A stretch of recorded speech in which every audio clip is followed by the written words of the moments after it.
Trunks and is fighting out of Los Angeles, California.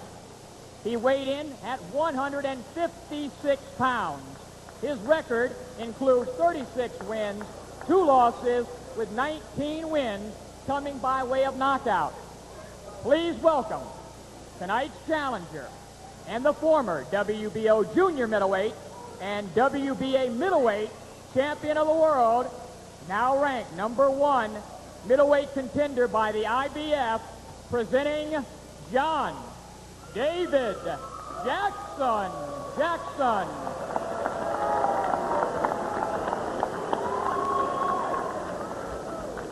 And ladies and gentlemen, his opponent across the ring is the defending champion, fighting out of the red corner, wearing black trunks and hailing from Philadelphia, Pennsylvania.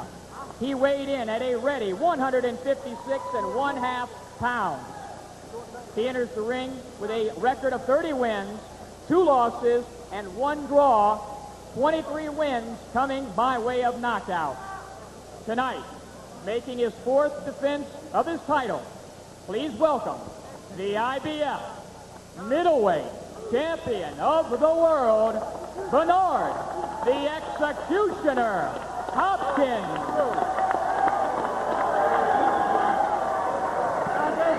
John Davis, it's the ring. Okay, guys, come on. John Davis. Guys, get out of here. Gentlemen, tonight we're fighting for the IBF middleweight championship of the world. I want a clean fight. No monkey shine, no monkey business. The rules are no standing 8 count, no 3 knockdown rule. There is a mandatory 8 count. I want you to protect yourself at all times. I want you to obey my commands at all times. Touch gloves and come out and sound the bell. Here we go. Johnny Femi of New Orleans, Louisiana. Final instructions. They're checking out the waist lines.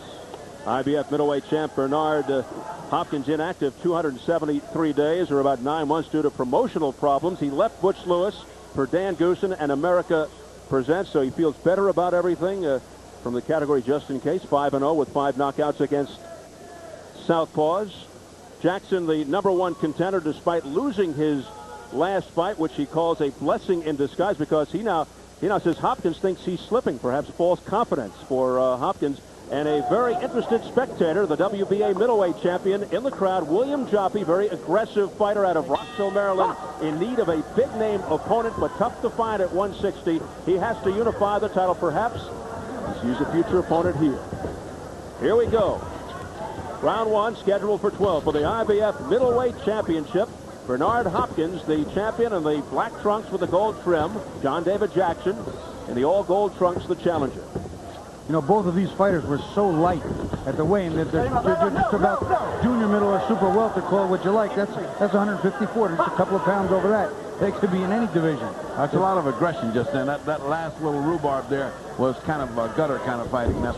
Ooh. Jackson almost slipped after that wild punch. I've noticed that Hopkins has difficulty with opponents that move around a lot. Jackson likes to frustrate opponents with lots of movement, historically. Meanwhile, Jackson has trouble with busy fighters, and Hopkins told us the key tonight is pressure. So we've got some interesting ingredients going into this one. Well, right now, I think it's a cat and mouse game. It's a serious chess match going on. They know each other from a long time ago, haven't sparred with each other for a lot of years, a lot of changes probably made, and they both still think they know one another, but 2 different fighters.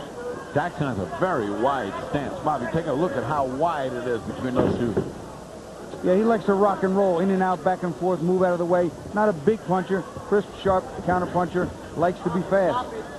There was quite a bit of trash talking between these 2 guys in the days leading up to this fight. Jackson saying the key is everything off the jab. Work the right hook, use the angles. He said he won't run. He said if he can get past the first 4 rounds, this is Jackson, that is important. That's when Hopkins is most dangerous. Too much respect being shown by both guys. Both guys doing a lot of thinking and no throwing. First boos heard from the crowd. Hopkins said this will be a technical fight, a chess match, if you will. Well, it better be better than this, because they're not touching each other. They literally look like they don't want to let the glove touch either way. Yeah, I mean, it's not like they're in there mixing it up. Finally, a little contact there. The crowd is booing, obviously, in the background, getting on these two fighters. They want more action. Have you ever seen a fight where everything's color coordinated, including the gloves? Both guys got yellow and black gloves, and they got yellow and black trunks on. Yes, this main event dedicated, as I mentioned, to Mr. Blackwell. Mr. Blackwell's in evidence here. Certainly nothing else is in evidence. There you go. Now, right now, John David Jackson has landed a few more shots. Nothing really significant, but I think maybe a total of 5 blows have been landed, and he's maybe got 4 of them. Well, Hopkins said to us, hey, if he wants to make it a cat and mouse game, I can box. I don't look for him to slug it out. I'm not going to look for one big shot. He is too elusive. Talking about the man in gold, John David Jackson, a part-time model and actor. Well, a fight distinguished by lack of action. Waiting a little too long. Settle down. Look at your tongue out there. Settle down. We can put a little pressure on him. Go back and wait for him, okay? Pick it up a little bit this round. All right, baby? Everything's cool. That's good, man. Good. Everything's cool. Give me that's enough. That's enough. Everything's cool. Everything's cool. A little too tight. A little too tight. When you go to him, take it to him with the stutter jab, okay? See what he's going to do. Don't let him be a finger too long. Keep that jab on him. He can just keep the jab at it. And double and triple the jab up on him. You might try to counter punch off you. So double and triple the jab up. Then come the left hand behind. Okay, buddy? Bernard Hopkins told us yesterday, and I talked about the trash talking, that John David Jackson can stink the place out. And then John David Jackson came back saying he's not as good as Jorge Castro. He's not as tough as Castro. He's not a worthy champion. Talking about Hopkins, does nothing well. He said, we were friends until he started ducking me. So things getting very personal between these two. Let's see if the action heats up. I was going to say, would that they could transfer that into the ring and translate it into action. When you really think about it, fellas, how could a fight not be personal? No holding there. How could a fight not be personal to a certain degree? Sure, it's business, but God, it's got to be personal. It's like those executioners that say, this is nothing personal, but I'm taking your life. I think it's But personal. isn't a rule of thumb not to fight angry? Doesn't that take you out of the game plan? Tyson, a guy who professes Controlled anger is okay, but it has to be controlled. Okay. If you fight angry and you let the anger get the better of you, could take you out of your game plan. You could, you know, throw all your punches in an array of different ways that are not good. Light him up. Light him up. Trying to take a man's head off. Jeez, what a bark that was from John Fimia. He barked out the break. I think he scared both fighters. 1 minute gone by in round 2. Round 1 totally uneventful. Holding and hitting here by John David Jackson, actually lifting Hopkins off the canvas with those uppercuts. Hopkins was told in the corner, step it up, start working. Work your way out. Get some hands free. Now it's a clinch festival. Stop punching. Stop punching. Yeah. Stop punching. And the fans continue to voice their displeasure here in Shreveport. Hopkins telling us he's going to fight as if he's the challenger, not the champion, but somebody has to take the initiative here. The referee's got to take control of this fight. This is going to turn into a real wrestling match. There's going to be elbows, shoulders, and heads on the inside. He's got to take control.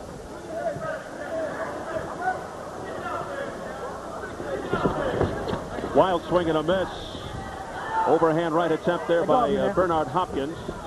Hopkins very cool when we asked him yesterday. Was he used to left-handers? He said, I knocked every one of them out. Yeah, he said he was 5-0 with 5 knockouts against lefties, including his last fight of '96 against Joe the Hammer Lipsy in the 4th round.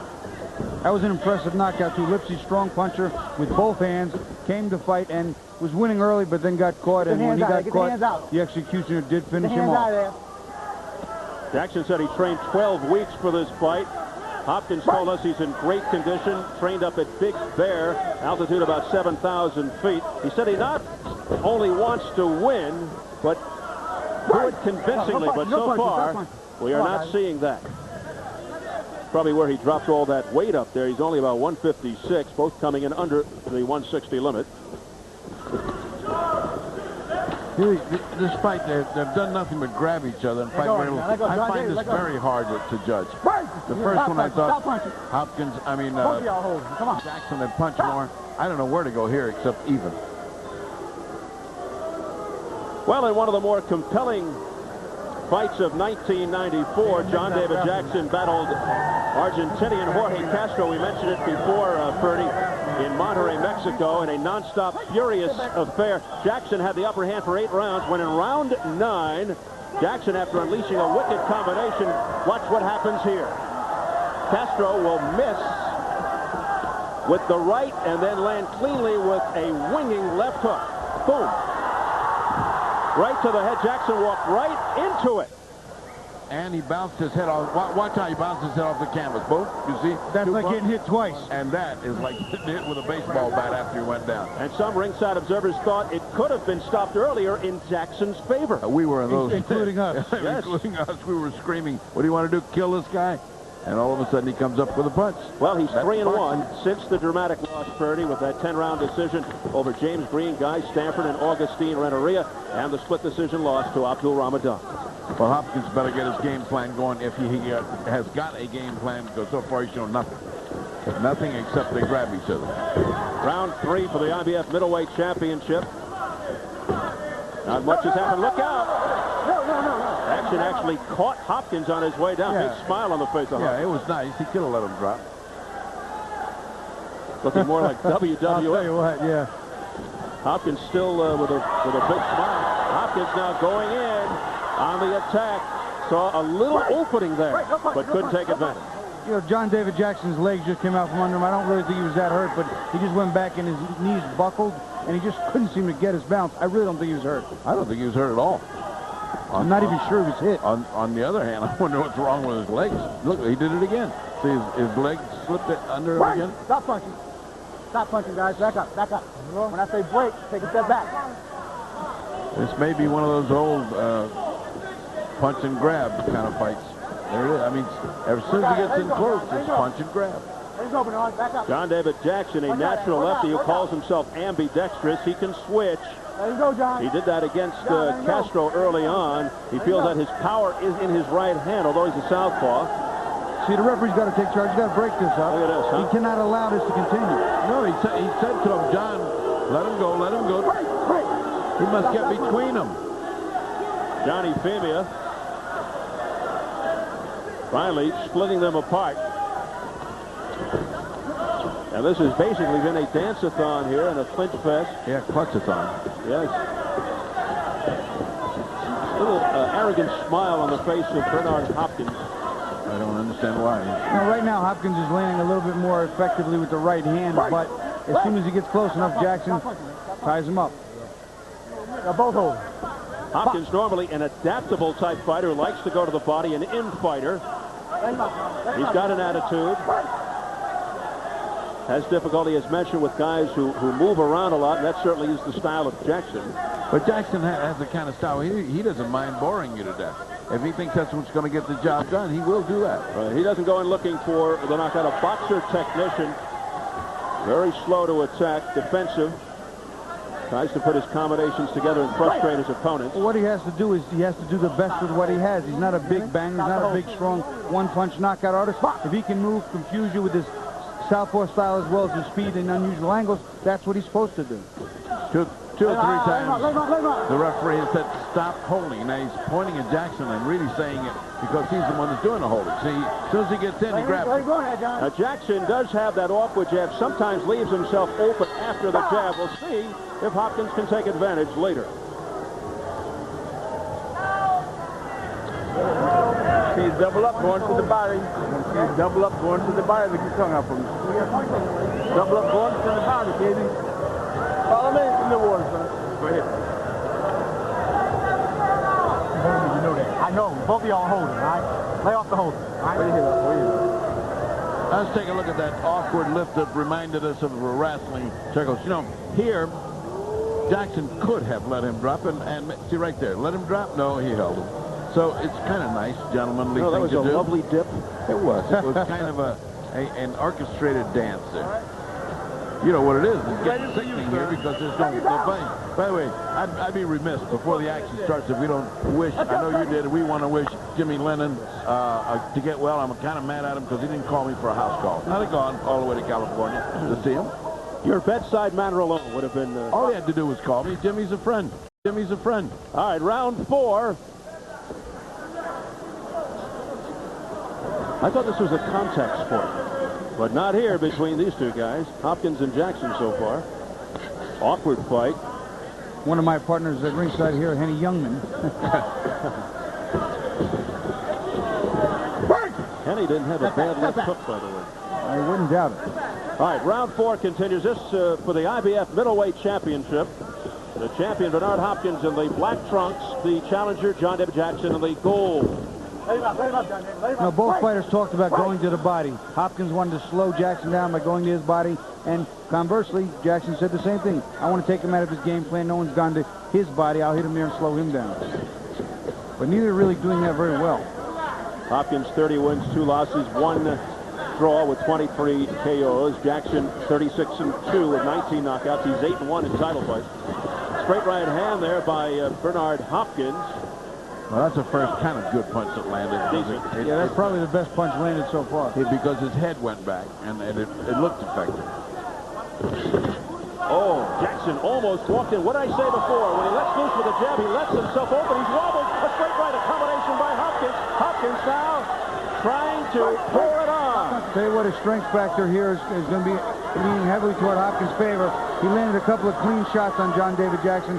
Jackson's got to move, and he's got to counter. He cannot allow Hopkins to just run in. And Hopkins now working the body. Hopkins does have power and speed.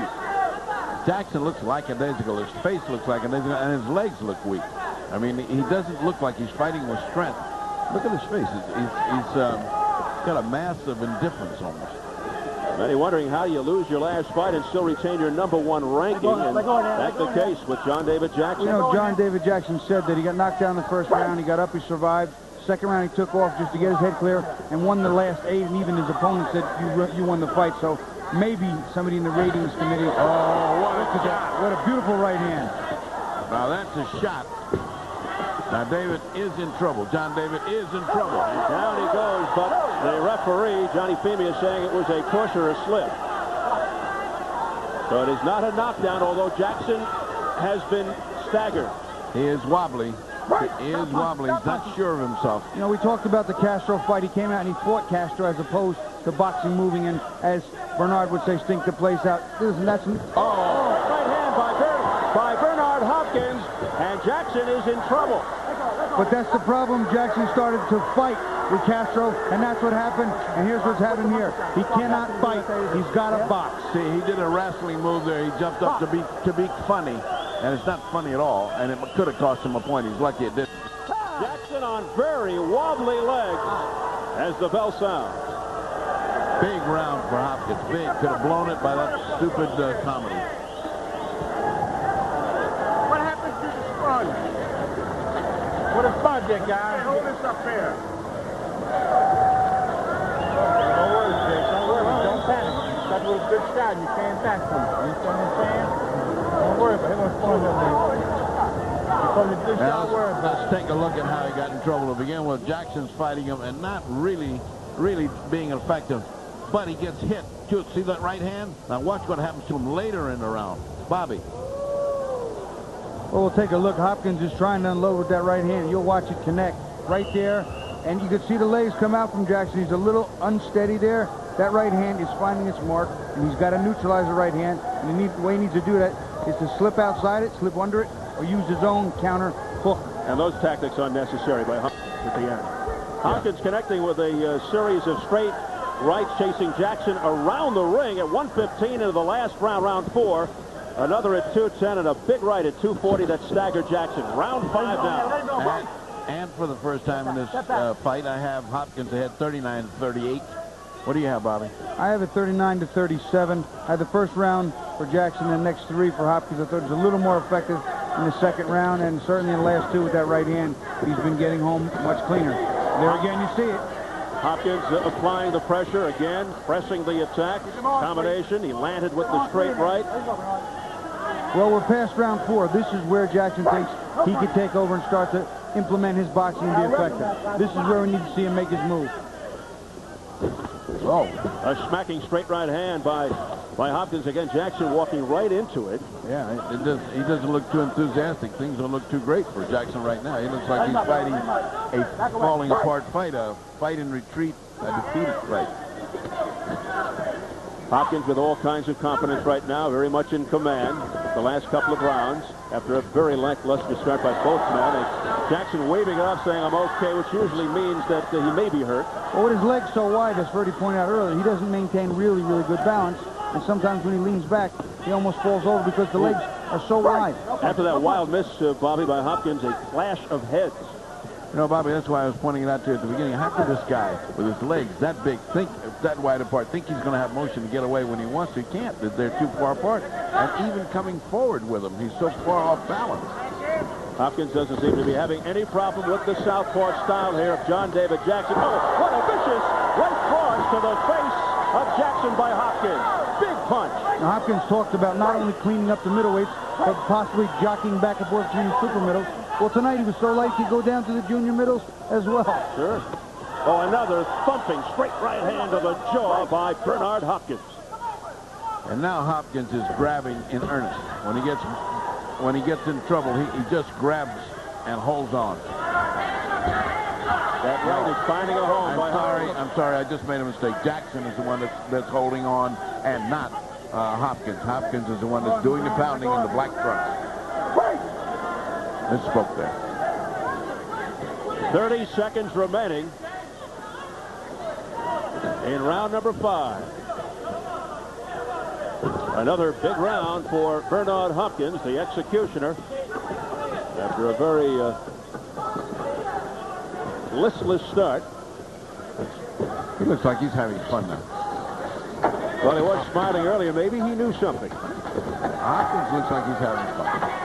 And the fact that Jackson is not a big puncher, he needs to put together some combinations. He needs to get going. And Hopkins continues to smile as he heads back to the corner. Why not? He won the round good. Close up. See, go with the loop. I want to make him duck the loop. I want to duck it. Don't worry about hitting it. Duck it. Make him duck it. Make him duck it. He's doing all right. He's stand a little too far away. Take the distance. I want you to take the distance with the hand. 3, 4 punches. You go up 1 or 2 punches, not enough. Go ahead, baby. Not enough for him off the punch. Just take a little bit off the lead punch. Off the lead punch to take off. You know, watch that wide stance that Jackson has. He just keeps his feet so far apart most of the time that when he goes to lean back or either way, he's off balance. There you saw he leaned into the ropes. He just doesn't have any balance.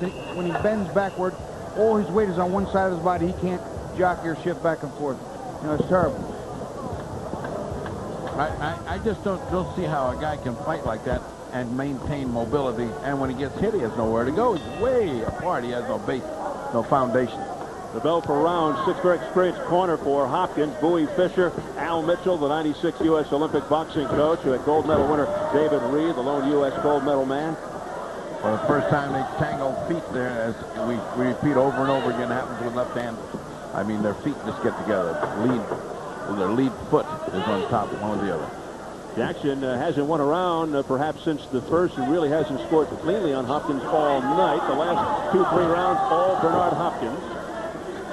And he has landed some wicked blows to the face and body of Jackson.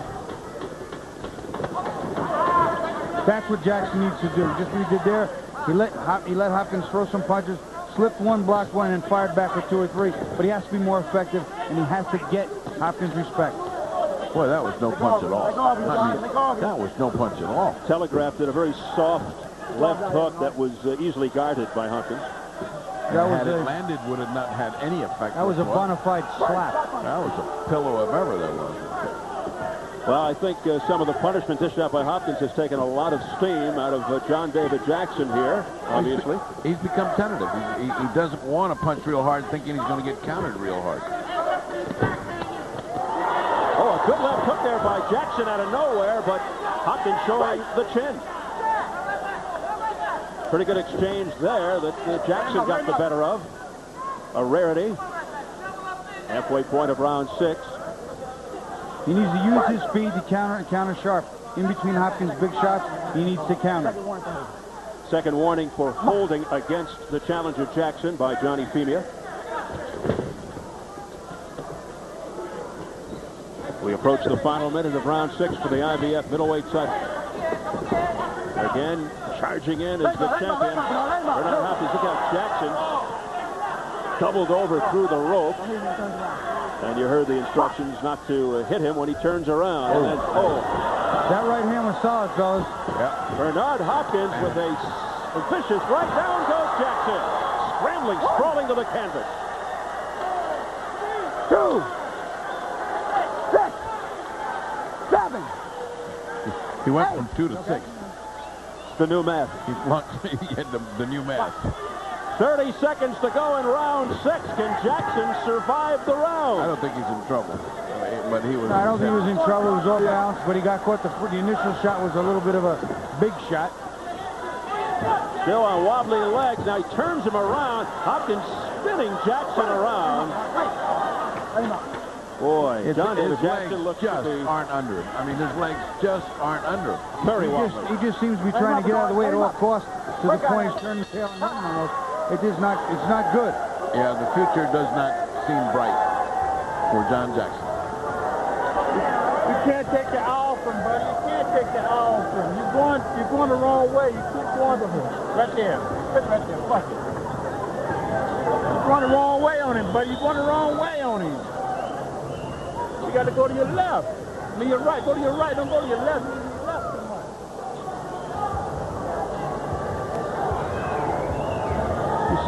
You see the body shots there, and it's a kind of a good shot, but he's off balance. He hit him in the body, and therefore it's a knockdown. Yeah, well, I think it was a legitimate knockdown, but before that, he'd gotten powdered pretty good. He was kind of slipping and sliding. His foot just comes in. His back left foot just slipped up out from under him. Not a clean knockdown, but he hit him anyway. Yeah, and that wide stance is going to cost this guy all through this fight. He's just one of the factors in the fight. He's not going to teach him how to do different now. We've reached the halfway. Right, he went tumbling over to the canvas. So we're halfway through, and it's almost a point of no return for John David Jackson. I have a 59-54 with that extra point for the knockdown. It's a five-point fight right now. It's just getting to be a lot. And Jackson, not exactly known as a knockout puncher. 36-2 with 19 knockouts. He needs to time Bernard Hopkins on the way in. See that loop? That loop's too slow. Oh, look, yeah, he got wobbled again, but that's because he stepped on his foot. He's tangled. But that is a very slapping shot by John David Jackson. And then, Bobby and Freddie, on top of that, he leaves himself open. And we'll see if he pays for it. He's got problems. He's not only got him, the Hopkins to worry about. He's got to keep arguing with the referee. I'm not holding him. He's holding me. He keeps saying to him, it's not me, it's him. The clinching continues here now as they hang on. This is what we call awkward in fighting. Yes. Tie one hand up, throw a little bit with the other hand, switch off and tie another hand up, and smack around a little bit. Nothing real effective happening here on the inside.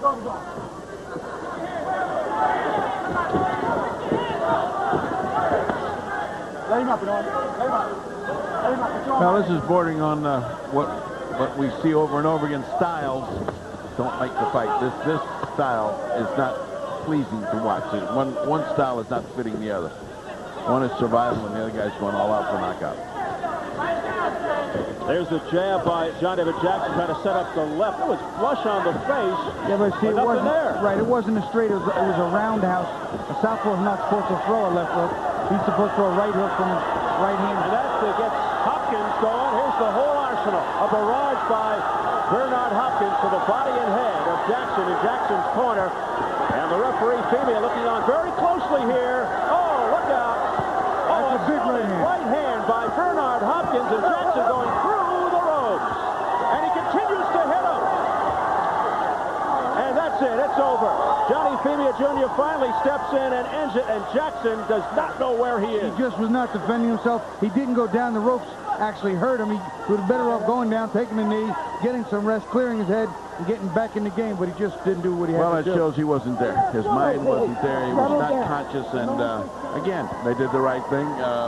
He has no complaint about that. I think what Bobby just pointed out, the rope actually was his enemy because he should have gone down. He couldn't. I don't think it would have made any difference if he got up, Bobby. He was gone. And I think he thought that the referee was going to come in a moment earlier, and so he let his guard down, which, of course, is the first mistake, and Hopkins really went in after him after that. Well, this is one of those nights where you expect a great fight. Can't wait for it to happen, and then it doesn't happen. And there was a complete domination of Hopkins to Jackson. Jackson didn't have any idea how to fight him. His stance was wrong. He didn't know how to deliver the punch. I was expecting the John David Jackson that showed up for the Castro fight because he was fighting Castro well, beating him from pillar to post. And not that I expect him to do that to Hopkins, but I expected that type of style. In-out combination, step back and forth, because he fought a great fight against Castro, even though he stood in and punched with him where he shouldn't have. With Hopkins, I knew he wouldn't, but I expected a little more from him. Well, all expectations are not always met in boxing. This is one of those nights we expected it. It didn't happen.